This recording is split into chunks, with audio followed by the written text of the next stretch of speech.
Chegou a hora de começar o julgamento pela casa de... Quem é a casa de Deus? Nós.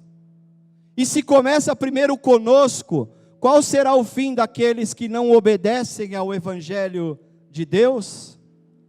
A primeira coisa que nós precisamos entender nesse decorrer dessas semanas é que antes de manifestar o seu juízo sobre o mundo, Deus vai manifestar o seu juízo sobre a sua igreja.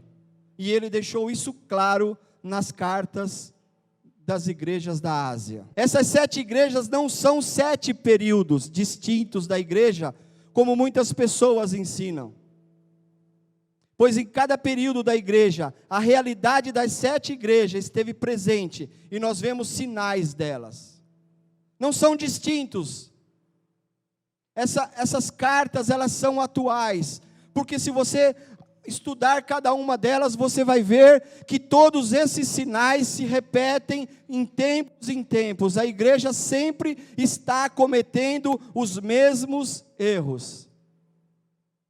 Nós não aprendemos com o erro do passado e evitamos cometê-lo. Não, parece que nós temos o prazer de cometer os mesmos erros do passado e até mesmo melhorar esses erros.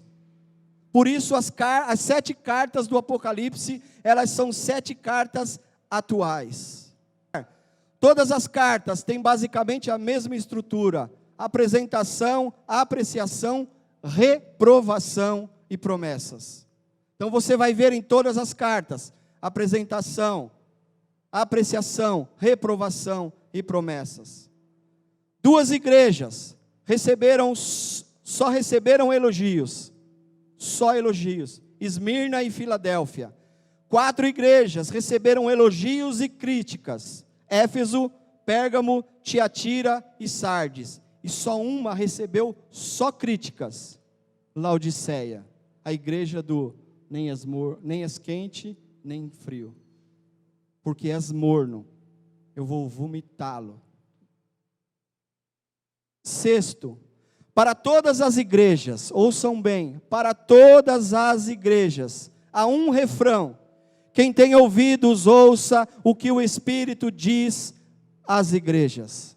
Nós precisamos guardar em mente, guardar no nosso coração, para que você venha, para que você seja alimentado, não por palavras de homens, mas pelo poder e pela autoridade que está na palavra de Deus. Amém? Abra sua Bíblia, no livro do Apocalipse, no capítulo 2.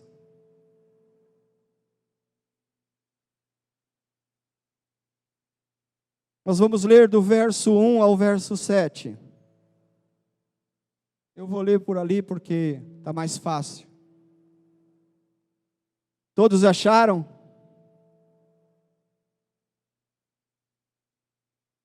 Ao anjo da igreja em Éfeso, escreva: estas são as palavras daquele que tem as 7 estrelas em sua mão direita e anda entre os 7 candelabros de ouro.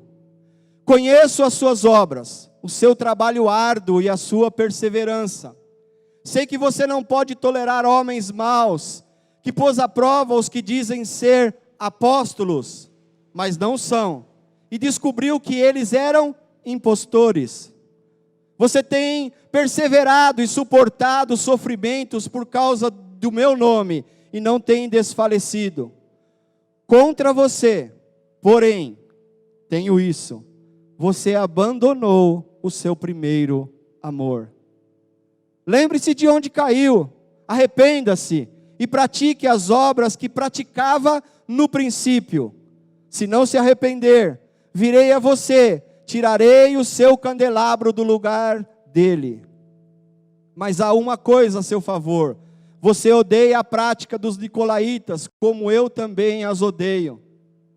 Aquele que tem ouvidos, ouça o que o Espírito diz às igrejas.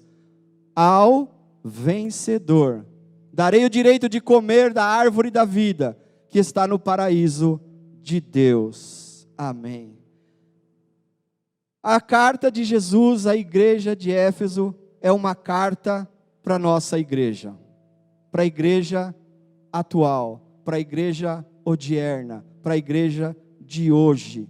Ela é uma mensagem oportuna, viva, necessária para a igreja de hoje.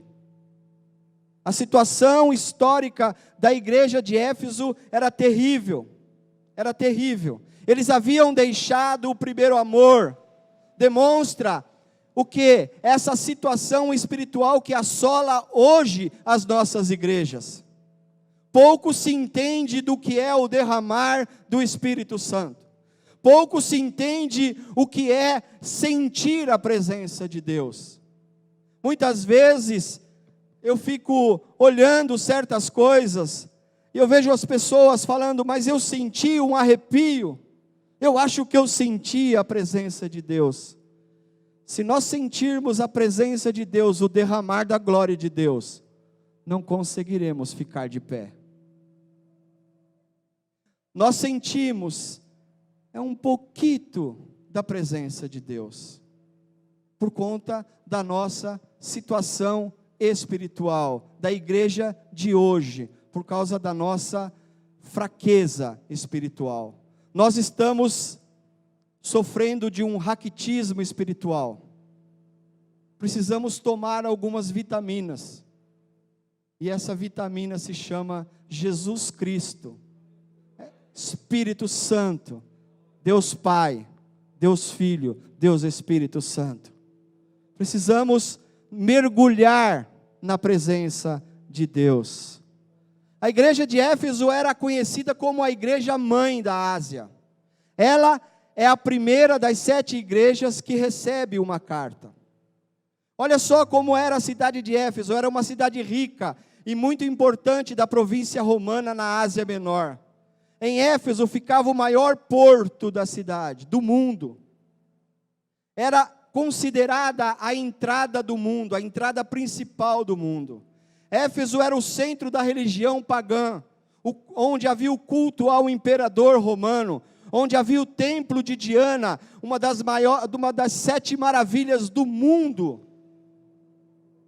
Era famosa por suas superstições, pelas magias, pelos magos, pelos encantamentos, pela sua imoralidade.